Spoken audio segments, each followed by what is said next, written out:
Welcome back, everyone. Welcome to another STEM challenge. Today, although it looks a little rough, we're going to make a grabber. Okay, and this one is somewhat worn out, and it's been used quite a bit. So this is kind of what we're working on. All right, I'll show you from the middle. The middle's not as worn out as the end is. So basically, you take one end and it's a grabber, right? And you can put end pieces on the end that will grab. So the idea is that you push it from this end. As you can see, it's been worn out. It's been used a lot, and it will grab back and forth. Okay. Well, hopefully the new one we make won't be as worn out. So that's what it does, right? It goes like this. Okay, so we are going to put this off to the side. Now what you need are cardboard. Sorry, you need cardboard. You'll need a ruler and maybe a pencil. You'll need some tape for sure. And maybe a push pin of some kind. And also something to fasten. And what I used is the easiest thing I found are these little twist ties, tie wraps that that come with freezer bags, or when you buy something at the bulk barn, they have a bunch of these as well. So I cut them in small strips. I don't know, how long are they? They're about 4.5 centimeters. No, sorry, they're about 3.5 centimeters. That's how long I made them. I actually cut them in thirds. The long piece, I cut them in thirds, and it seemed to work out really, really well.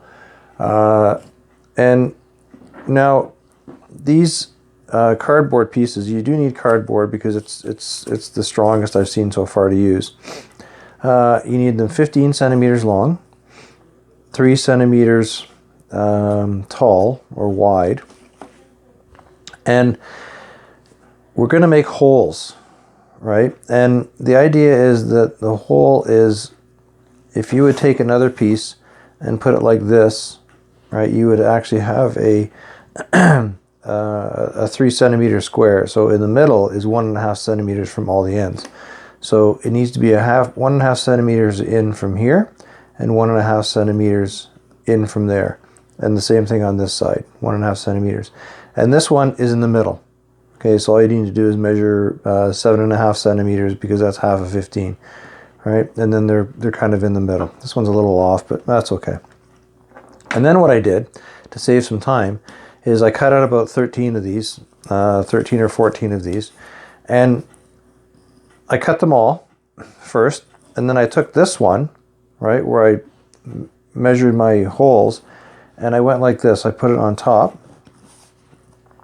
And then I took a push pin, right, or any kind of pin, sewing needle, push pin, really, really, really, really sharp pencil, and I pushed it in like this, right, all the way across, and like that, and that gave me my holes. Okay, that one's off a little bit because I did that twice, right, and so I did that on every single one, on all 13 pieces, right, and then what I did with my pencil is I made a hole, right? And sometimes it's better to put a piece of cardboard underneath. I know we've talked about that before. Let me just grab a piece of scrap cardboard. All right, so you go like that, and it's just easier. Now you have to decide how big a hole you want to make. All right, and that fits it through pretty good. All right, it should work okay. Now I'm gonna go like this, right, and make it a little bigger. Then I'm gonna go like this. And the reason you put it on cardboard is just it's easier to poke through, right, instead of maybe poking your finger. And sometimes this might actually be, these are hard to pick up, might actually be the size you want. I'm gonna keep it like that. Yep. Okay, now this one, I'm gonna leave it that size. Right. It goes a lot quicker when you do it like that. And for some of the pieces, you might actually have to poke it on the other side as well, just to make the hole a little bigger. From or the same size from both ends, right? Because you're going to have to fit your piece in your twist tie from both ends.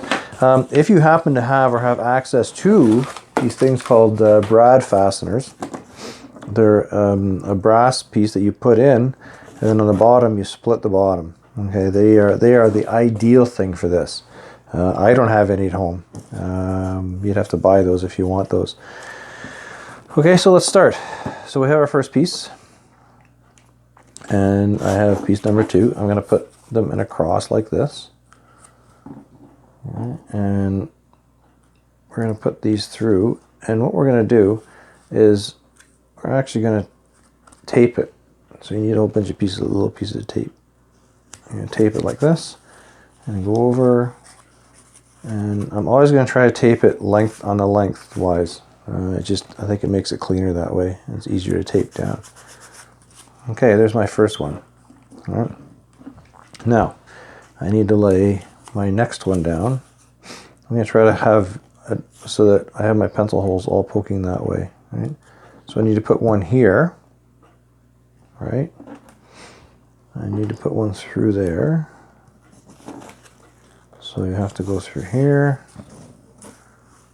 Have to go through here. And the sample I showed you, my pieces I think were a little too small. I didn't make them this size. This is I think a little more of an ideal size. Now the connection is a little loose, yes, because we're not using proper connectors. Right, but this is what I found at home to use. So you're welcome to try other things if you can figure out what other things to use. Okay, so there we go. Now we have a piece there, a piece there. Now we need a piece here. Right, and this one goes underneath. Okay, we have over top, and now we're going to go underneath like this. Okay, and it's going to go this way. Okay, so it makes this shape. And I'm going to go up here. This is the hardest thing to do, is to keep track of all your pieces and where they're going. Push it down, put a little piece of tape on. I'm gonna flip it over for a second because I need to tape that part too. And I'm taping it here, looks good. Now we need to put a piece of twist tie in there. Anything you can find that will hold the circles together will work fine. Okay.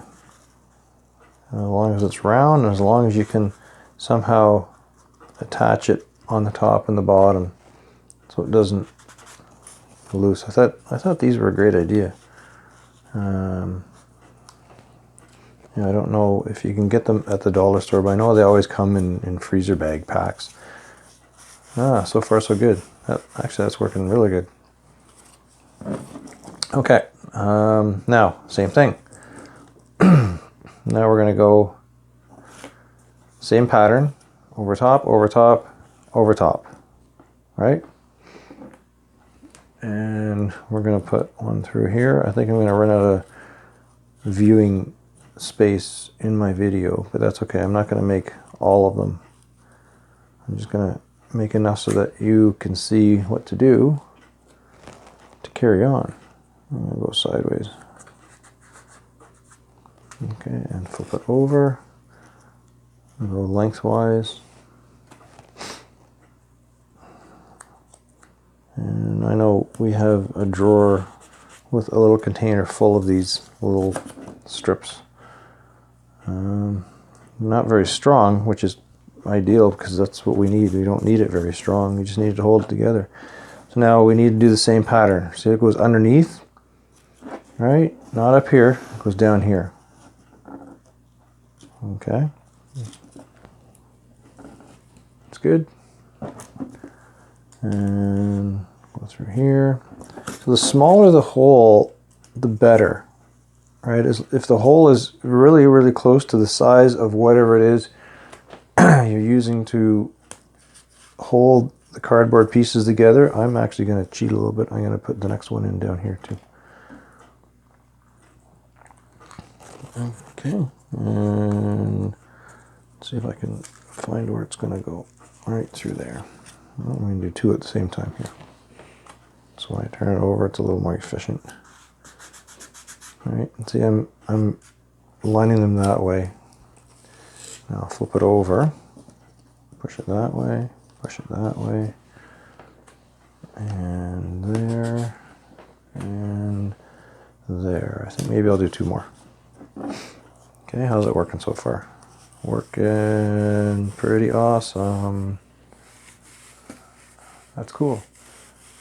All right, and then what I've seen people do at the other end is they've taken two small pieces of cardboard and just made them little pieces so that when it goes, it will clamp onto something. Now you have to remember, it's not super strong, right? So whatever you're reaching for and picking up, it doesn't, grab it that well. Now you see, because it's cardboard, it doesn't all fit tight, right? But even though it's cardboard, it's still doing a pretty good job. Okay, let's do one more. So we need to do, it's going this way, this way, this way. You need to go this way. All right, I'll put through here. Do the next one. Push it over.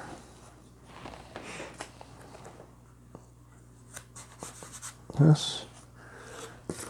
And push it over this way. Like this. And I'm going to need to put some more tape. And now it goes underneath. See, sometimes you might want to put it this way, but it doesn't. You have to follow the same pattern because that's how they all fit together. Okay, so it goes underneath. Right, same pattern. You have to follow the same pattern as you go. That's the secret. All right, it's all about patterns. Okay, and we're going to put one in this side too. I should have put some tape. Got some tape up before I did this, but I need a few pieces now. I need 4 more pieces and then we're going to stop.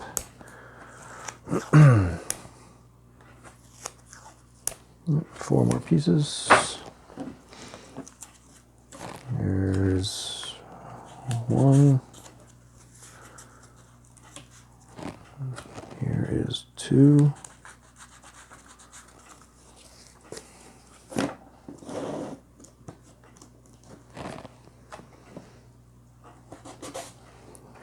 And 4. Okay. Now, like I said, what some people have done that I've seen is, see, it works pretty good. It's going right off camera. Not there. See the end? The end actually does really well. So what some people have done on the ends is they've just made little skinny pieces and attached them, not just like this, but they've actually taped it on, right, so that it always will be the same shape. So as it closes, when it closes like this, they'll always go together. Okay, you can play around with that depending on what shape you want to, how you want to make that. So this turned out really well. It actually folds up very nicely.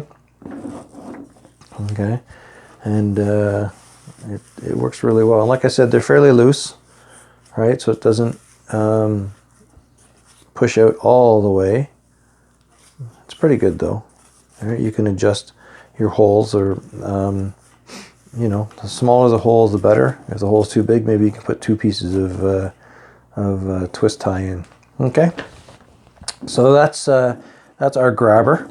And please, by all means, share what you create. We'd love to see it. And hope you enjoy making this and grabbing things around the house. And we will see you next time.